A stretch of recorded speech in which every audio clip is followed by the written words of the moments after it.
Hey guys, welcome to my channel. Magbibigay lang ako ng update, no? Today is Sunday, August 17. Okay, August 17. So, punta kami sa church kanina and tinesting ko yung 4Boys Custom na Kydex holster.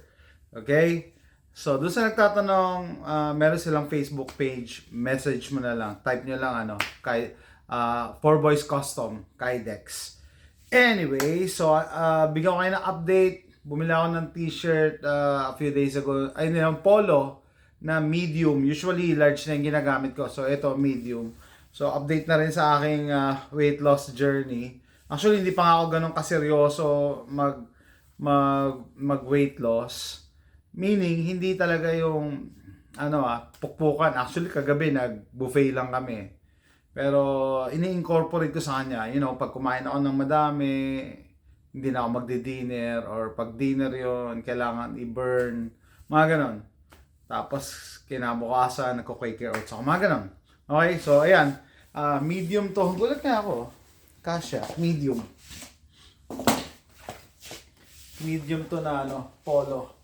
And papakita ko yung Kydex. Sabi ko sa inyo, nagsimba kami. Di syempre, lumuhod pa ako noon. Umupo. Ayan siya. Nasa 4 o'clock. Ayan, nasa 4 o'clock siya. So, for today, by the way, na safety check ko na to. Wala tayong chamber load. Yung Taurus GX4 ang dinala ko today. Actually, mainit kasi eh. Kaya, nagdala ako, ang ginamit ko yung maliit. Pero may mas maliit pa ako, kaso iba yung holster.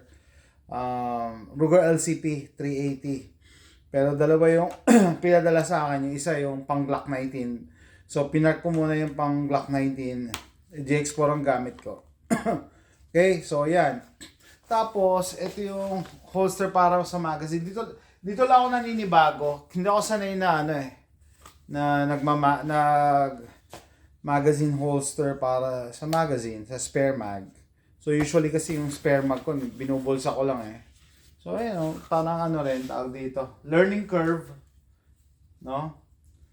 Isa sa mga binabantayan ko, sabi ko baka mamaya mahulog na lang to magazine, hindi ko mamalayan. Pero yun nga, medium size na polo. Tapos naka GX4 ako. Maganda combination.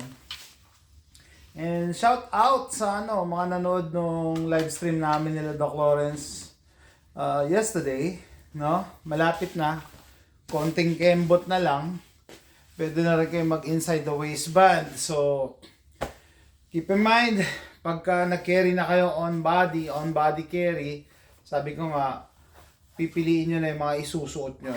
Usually maluwag. Ito nga, masikip pa nga to eh. Masikip pa nga to. Pero natuwa nga ako dahil kasya, medium kasya. Medium to. Tapos hindi naman siya gano'ng nagpiprinting. And wala naman pakialam mga tao dito kahit mag-print kasi open carry nga allowed eh. So advice ko lang, if ever gagayahin nyo yung ganito,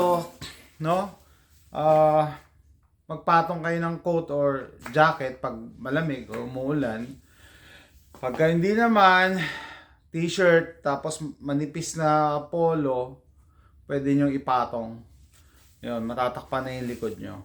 Okay? Ano pa? Meron ditong depende sa sa lugar kung nasaan kayo. Mag-uusap na lang tayo about concealed carry. I know it's not for everybody, hindi lahat handa na mag-carry every day, Yan. Pero pag feeling nyo gusto nyo mag-carry, dapat pinagpaplanuhan. And hindi rin lahat pwedeng mag appendix carry. Lalo na katulad ko, medyo malaki. Lumiliit na nga yung tiyan ko eh. Pero pag malaki tiyan mo, umuusli. Tapos meron pa yung belly band. Pag nahalungkat ko, papakita ko sa inyo.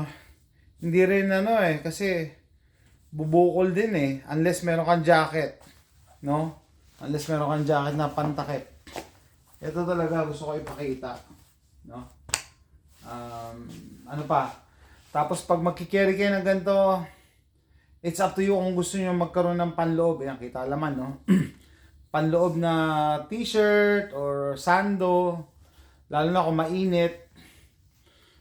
Ako hindi na ako nagagano kasi nainitan ako eh. Pero usually kasi iniiwasan nun yung sweat.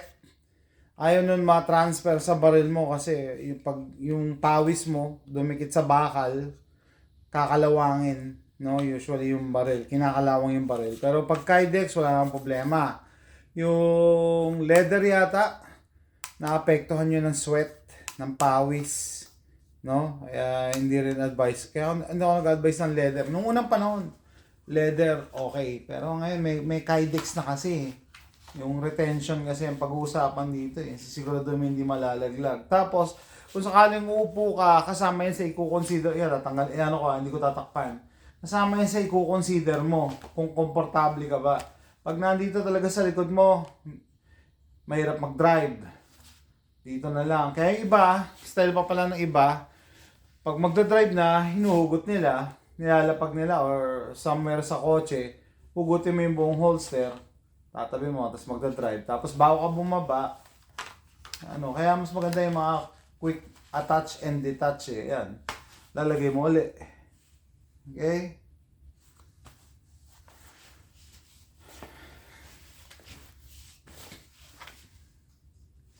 Ayan.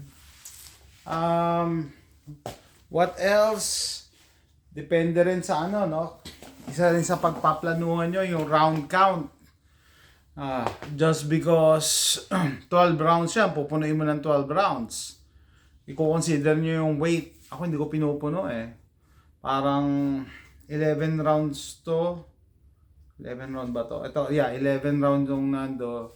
Pero nilalagay ko lang dyan 9. Tapos yung backup ko, yung spare, 12 rounds. 12 ba to? May spare ba to?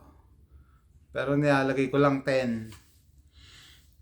Kasi yung weight niya, pag yung barrel mo fully loaded ng sagad yung bala, mas mabigat talaga. Mahirap mag-carry on body pag mabigat, no? Iba yung nakabag walang problema. Tapos syempre, pang emergency situation, mas gusto mo na reliable as compared sa mataas ang capacity. Mas gusto mong gumana siya. Mas gusto mong gumana kaysa fully loaded yung magazine mo, punong-puno, apaw na apaw. Kaso, ayaw mag-cycle, ayaw mag-load. Dahil sagad na sagad, no? And, i-consider niyan pagka nangyari sa high stress situation. Pag nagkasaka, may malaki yung chance na hindi pumasok. Pero yun nga, no? Bibinibigyan ko lang ng update ngayon sa Sunday, no? So far so good, 182 pounds pa din ako. And nakakapagsuot na ako ng medium. Tapos ganito na yung ganito yung style pa. And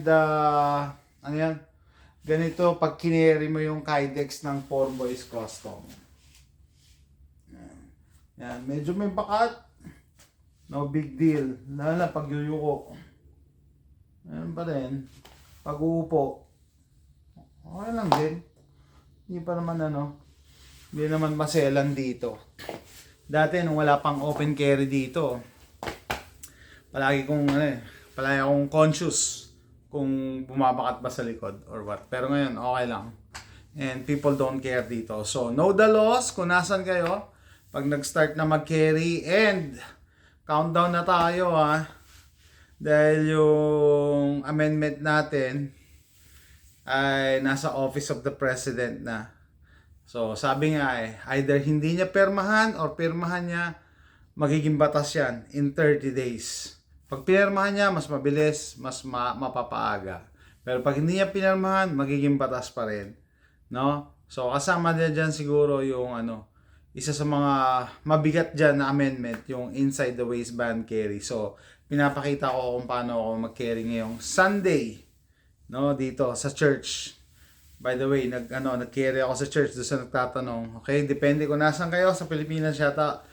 bawal mag-carry sa church. Kahit yung pari mismo pwedeng mag-carry. I don't know, hindi ko alam anong basihan bakit bawal mag-carry sa church.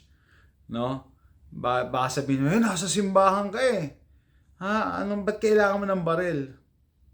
Yung kasamaan ba may pinipili? Yung mga shooter ba or killer na pumapatay sa simbahan, nangungurus muna? No, ano yan, debatable yan, pero it doesn't make any sense. Para bang ini-imagine nyo na may force field yung simbahan na hindi makakapasok yung masamang loob. It's a fantasy, no? So dapat protect yourself at all times. Pero syempre, know the law kung nasaan kayo.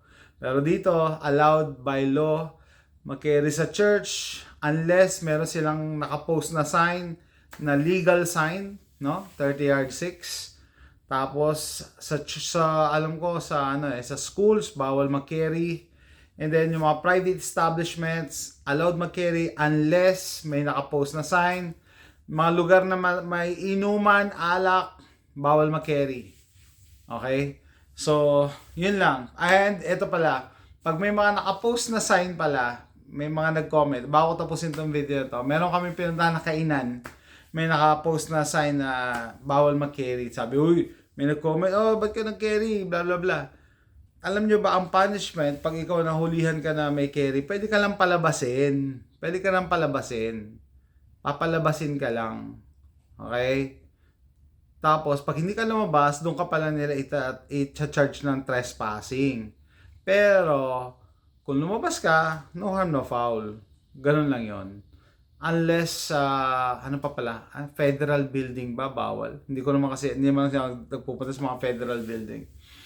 Ano pa? Yun lang. Anyway, ano ko lang kasi, ang purpose talaga ng video na to, magbigay ako ng update and paano ko ginagamit yung ating yan 4Boys custom holster. So, good luck guys. Sana mapirmahan na and makapag-carry na rin kayo ng on-body carry. Remember, pagka nag-carry kayo, mas maganda maluwag. Okay? No? Ito, yan. Hapit yan. Sa bahay naman ako. Anyway, bye!